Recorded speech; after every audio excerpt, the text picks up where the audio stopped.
Hi, I'm doctor Akshay Kumar, consultant pulmonologist at Reach Super Speciality Hospital, Bachupalli. ఈరోజు మనం adult vaccinations గురించి మాట్లాడుకున్నాం. మన కంట్రీలో పీడియాట్రిక్ వ్యాక్సినేషన్ అనేది నేషనల్ ఇమ్యునైజేషన్ షెడ్యూల్ వల్ల అది అందరికీ అవేర్నెస్ ఉంది.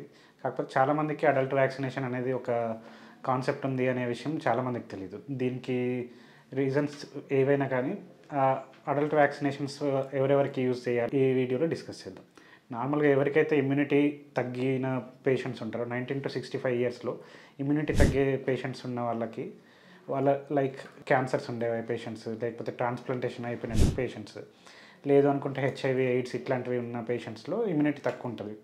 సో వీళ్ళతో పాటుగా నార్మల్గా 65 ఇయర్స్ అబోవ్ ఏజ్ ఉన్న వాళ్ళతో పాటు chronic medical conditions like liver diseases, kidney diseases, heart diseases, వాటితో పాటు chronic medical conditions like diabetes, ఇవి ఉన్న పేషెంట్స్కి రెగ్యులర్గా ఇన్ఫెక్షన్స్ వచ్చిన మైల్డ్ ఇన్ఫెక్షన్స్ కూడా వీళ్ళకి ఐసీయూ అడ్మిషన్స్ అవసరం పడే సివియారిటీ ఉంటుంది. కాబట్టి వాళ్ళలో వ్యాక్సిన్స్ తీసుకుంటే కనుక ఈ వ్యాక్సిన్ ప్రివెంటబుల్ డిసీజెస్ని వాటి సివియారిటీ తగ్గించే అవకాశం ఉంటుంది, ప్లస్ అవుట్కమ్ కూడా మంచి వచ్చేలాగా ఉంటుంది.